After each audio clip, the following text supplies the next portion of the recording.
Come on in. Hey! I told her she could do Caesar if she wanted, but now I'm sensing that you guys are tired and you need a break. So, and she's not particularly fond of Caesar anyways. Okay, so help, and remember we're missing essay here. So helps would come, or yeah, helps would arrive. Meanwhile, both from nearby camps and from Caesar. I'm surprised he didn't throw in an ipso there. Yes, like from Caesar himself. I'm really surprised he didn't throw in an ipso. Okay, helps would arrive. Maybe he thought it'd be going too far with the indirect statement to put that on there, right? Okay. So here is my question. In the next line, postremo quid, was that esset in? Because it's esset here, and right, and it's esset here. Like all my books are saying quid esset instead of quid esse. But Hans says quid esse. No, remember we've talked about...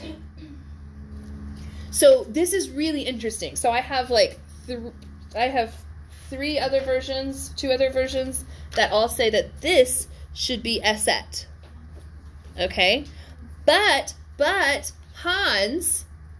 Okay? Hans says quid esse for the retention of the infinitive in a rhetorical question or an indirect statement, okay? So the point is, whether it's essay or esset, it's still an indirect statement.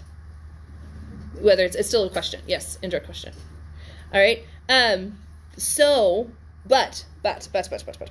Remember we've talked about the reasons you have differences in manuscripts? Like you might have someone write something down wrong here, and then someone else wrote it down correctly here. Do you know how we decide which one is more correct? We go with lectio difficilior. The one that is more difficult in the reading, because what's more likely to be correct is the one that's more difficult to understand. Now, I don't know which one would be more difficult to understand here, quid esse or quid esset. I think that esse is the one that's more difficult to understand here. Which one you would see on the AP test, I would have to find out. Right? I don't know. But the point is, it doesn't actually change, what it means, because it's still an indirect question. Whether it's an infinitive or subjunctive, it's still an indirect question. Right? Okay, so postremo is furthermore, what was levius, sillier or more fickle, and then out terpius, or more shameful or disgraceful. So both of these are comparative. Yes? And they're both adjectives describing the quid. Right? Yes? Everybody with me? Okay, and we're looking for a comparison, right? And we're looking for a comparison because we have comparatives, right? So that comparison starts with quam. So what is sillier or more shameful than to take a plan with an enemy as the author, so that's an ablative absolute,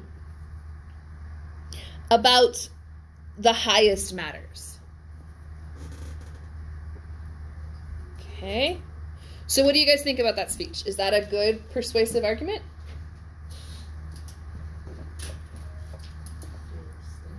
Yeah, for staying. They're like, okay, so yeah, let's start out there. What are they saying? Should they go or should they stay? They should stay. For what? What? There's food? What else? The source of the bad information is an enemy. Actore hoste. Yes. Okay, ab hoste. He's used that phrase, ablative hoste, several times. Like not just from a group of enemies, like from a single enemy. Yes? Okay. People that they said that we're going to attack them, probably never even attack them. Right. There's that. He didn't actually say that. He just said, even if they do attack, we can fend them off just like we did last time. Right? Does that make sense? Okay. So he's like, we can do this. And how do they know that they can sustain an attack? Because they did it before. Okay? So all of these things, all of this indirect statement, starting with existimabant. Okay? So nothing must be done rashly, and it must not be departed from the camps without Caesar's orders.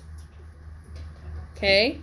And no matter how big they are, we can hold them off. We've done it before with inflicting lots of wounds. We're not pressed by grain. We have food. And also we can get help from nearby camps, and like help will arrive from nearby camps and from Caesar. And what could possibly be stupider than making a decision that could get all of us killed based on the word of an enemy? Yes? Okay. So we have this thing called tricolon crescens, and that's not exactly what this is, but it's the idea that, like, whenever you're writing a persuasive essay, which you have to do your junior year. Yes, you have to do persuasive writing.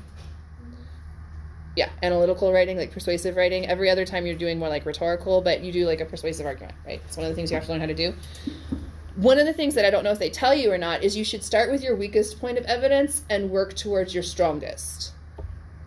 Right? And that's what they've done here. Yes? So they've started with their weakest point, and they've kept going. And for them, so that means for them, the strongest point, and it's for them, but is it for them or is it for Caesar? Because he gets to decide what order he puts them in, right? Yes? So for him, what is the strongest point that they should be listening to? The source. This is not a good source. The source has ulterior motives. Yes?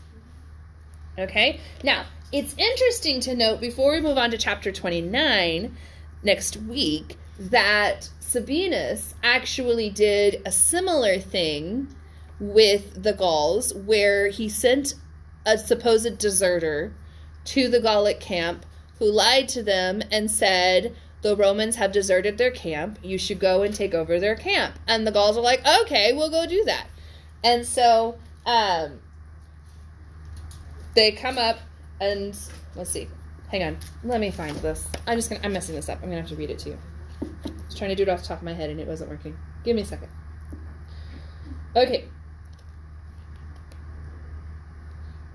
So, Titurius Sabinus previously appeared in passages that we don't find in this book. Like, we don't translate. 422, 438, a bunch of other things that we don't translate for the AP test. It is particularly interesting to note that in Book 3, he deceived the Venali and their allies for pretending to be afraid to leave his well-fortified camp for battle. He then sent a Gaul to pose as a deserter and tell the Venali that he was about to abandon the camp, which caused them to mount an attack the following day, despite their leader's reluctance to do so. The Venali, tired from climbing uphill toward the camp while carrying material to fill in the trenches, were easily defeated by the Romans, who poured out of the gates at Sabinus' command. It seems strange that Sabinus was so reluctant to consider the possibility that Ambiorix was attempting to deceive the Romans when he himself had employed similar methods against the Gauls. Although Caesar... So there's a few sentences in Book 3, Chapter 17, which we don't read any of Book 3 at all. Caesar seems to accept the account of Sabinus' counterfeit cowardice, but there may be a suggestion kind of lurking in between the lines that it was not all an act, and that Sabinus actually was afraid, and that's why he didn't leave, and that's the only reason why that worked that time. Okay? So things to think about before you do chapter 28. Or chapter 29. 29, don't forget to watch the video. Find some time to watch the video over the break. Shouldn't take you more than 10 minutes. Just make sure. And you might want, that is one of those things you might want to wait until Sunday. Yes, because it's not information, unless you're going to watch it several times. So you could do it like tonight, just to have it done. Excuse me. Thank you. And then listen to it casually later on, right before you come to class on Monday next week. Okay? You guys all right? Alrighty, that's the end of this.